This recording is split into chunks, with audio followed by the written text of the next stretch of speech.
Salam sejahtera dan selamat datang sekali lagi ke channel ini Currents VMY. Pada hari ini, pada video kali ini, saya ingin mengajak Anda untuk membincangkan satu isu yang sedang hangat diperkatakan terutamanya di kalangan rakyat-rakyat Sabah. Apakah isu itu? Isu itu adalah gabungan antara Pakatan Harapan dan Barisan Nasional untuk menghadapi pilihan raya negeri Sabah yang akan datang. Seperti yang kita dengar ataupun seperti yang kita baca di portal-portal berita, gabungan ini dilakukan tanpa sebarang rundingan dengan Gabungan Rakyat Sabah ataupun GRS. Pelikkah? Kenapa tiba-tiba dua parti besar dari Semenanjung ini berpakat di Sabah, sedangkan rekan sekutu di peringkat negeri pun tidak diajak berbincang? Ada yang kata ini adalah strategi politik, tetapi ada juga yang melihatnya sebagai satu perangkap. Bekas adun petagas Datuk James Ligunjang dengan lantang menyuarakan kebimbangan beliau. Beliau berkata, ini bukan sekadar gabungan biasa, tetapi ada niat tersembunyi, yaitu untuk mengukuhkan pengaruh politik Semenanjung di Sabah sekaligus melemahkan kuasa otonomi yang Sabah nikmati selama ini. Kalau kita tengok sejarah, Sabah dan Sarawak menyertai Malaysia pada tahun 1963 dengan beberapa syarat khas yang termaktub dalam Perjanjian Malaysia 1963, atau yang lebih kita kenali, yang lebih kita sebut-sebut sebagai MA63. Antara hak yang dijanjikan ialah kuasa imigresen, pendidikan, hasil bumi dan juga pentadbiran tempatan. Tetapi sejak sekian lama pelaksanaan MA63 ini sering kali tertangguh. Setiap kali ada kerajaan baru, janji untuk tunaikan MA63 akan kedengaran, tetapi hasilnya boleh kira dengan jari. Dan sekarang dengan gabungan PHBN ini, ramai yang rasa ini adalah satu langkah untuk menyekat kebangkitan Sabah. Kenapa? Sebab jika PH dan BN bertanding lebih banyak kerusi dan menang, mereka boleh membentuk kerajaan negeri sendiri tanpa bergantung pada parti-parti tempatan seperti GRS, Warisan ataupun KDM. Dan bila mereka memegang tampuk kuasa, besar kemungkinan ketua menteri yang dilantik adalah individu yang patuh pada arahan Putrajaya. Kita semua tahu bagaimana sistem politik di Malaysia berfungsi. Siapa yang pegang kuasa di pusat, dialah yang biasanya akan cuba mengkontrol ataupun mengawal negeri, terutamanya negeri-negeri yang strategik seperti Sabah. Nah, oleh itu, ada satu perkara yang saya ingin tanya kepada Anda semua. Adakah kita mahu Sabah ditadbir oleh pemimpin boneka? Setiap ketua menteri yang hanya ikut skrip dari Kuala Lumpur? Kalau ya, maka kita sedang menggadaikan suara rakyat Sabah. Tetapi kalau kita masih ada harga diri sebagai rakyat negeri yang merdeka dalam persekutuan Malaysia, maka kita tidak boleh biarkan ini berlaku.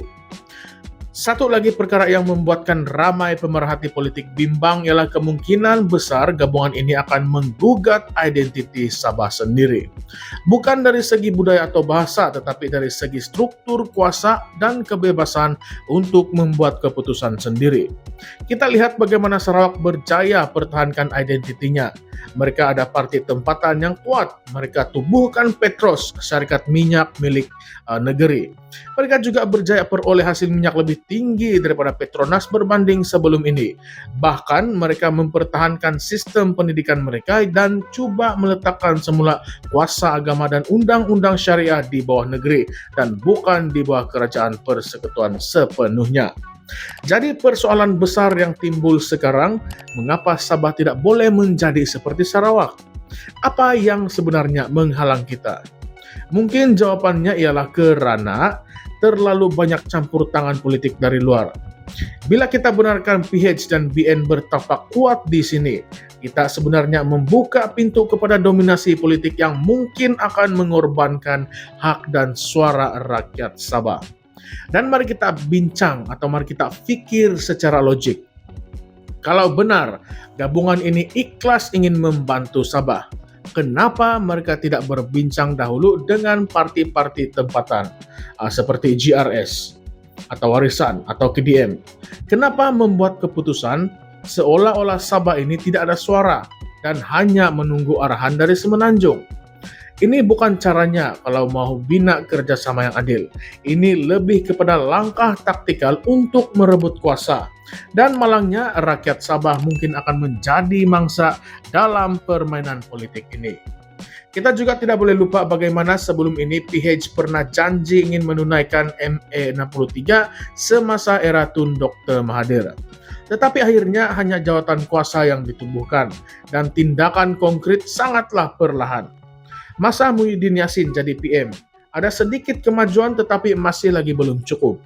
Dan kini Datuk Seri Anwar Ibrahim pula menjanjikan komitmen kepada ME63. Tetapi setakat ini pemimpin Sabah seperti Jeffrey Kitingan sendiri pun masih lagi kecewa karena katanya pelaksanaan terlalu perlahan. Jadi apabila PH dan BN bergabung di Sabah sekarang, ramai yang tertanya-tanya. Adakah ini hanya untuk menang pilihan raya dan terus memegang kuasa, atau adakah mereka benar-benar mahu majukan Sabah? Saya ingin tanya kepada Anda semua yang tengah menonton ataupun yang tengah mendengar ulasan ini sekarang. Adakah kita sedang melihat penjajahan politik versi baru? Bukan dengan senjata tetapi dengan gabungan politik. Bila pemimpin Semenanjung berpakat dan mengatur strategi untuk rampas negeri yang secara teknikalnya harus diberi lebih kuasa otonomi, kita perlu persoalkan motif sebenar. Ini bukan lagi soal parti siapa yang lebih kuat ataupun siapa yang patut menjadi ketua menteri, bukan. Tetapi ini adalah soal maruah dan kedaulatan Sabah di dalam persekutuan Malaysia. Kita juga perlu tengok dari sudut yang lain. Kalau PHBN menang besar di Sabah, mereka bukan saja boleh menentukan siapa yang menjadi ketua menteri, tetapi mereka juga boleh kawal segala polisi di peringkat negeri, dari budget, peruntukan pembangunan, hinggalah ke projek-projek mega. Dan kita semua tahu bila kuasa terlalu tertumpu kepada satu kumpulan yang besar dan tersusun dari pusat, suara rakyat peringkat akar umbi akan tenggelam. Sabah bukan sekadar sebuah negeri kecil yang boleh dikawal melalui politik rundingan di meja bulat Kuala Lumpur. Sabah ada identitinya sendiri, sejarahnya sendiri, dan rakyatnya yang berhak tentukan masa depan sendiri. Jadi saya ingin mengajak Anda semua untuk renungkan perkara ini. Kalau kita terus biarkan gabungan-gabungan politik dari Semenanjung mengambil alih politik negeri tanpa semak dan imbang yang kuat dari parti tempatan, maka jangan terkejut jika satu hari nanti semua hak dan kuasa Sabah akan hilang sedikit demi sedikit. Mula-mula kita serah pentadbiran, lepas itu kita serah hasil bumi, dan akhirnya kita cuma jadi penonton dalam tanah sendiri. Persoalannya sekarang, adakah rakyat Sabah akan biarkan ini berlaku?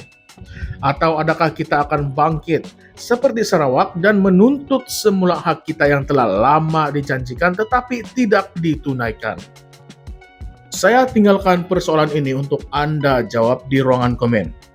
Anda sokong gabungan PHBN ini ataupun Anda rasa Sabah perlu berdiri dengan parti-parti tempatan?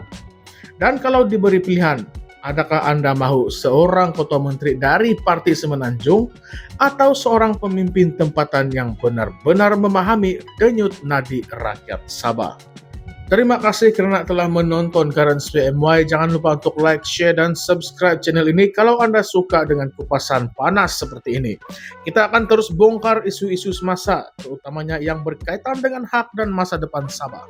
Sampai jumpa lagi di dalam video yang seterusnya, karena suara dari timur jangan direndam oleh kuasa dari barat. Salam sejahtera, salam perjuangan, dan sekian. Terima kasih.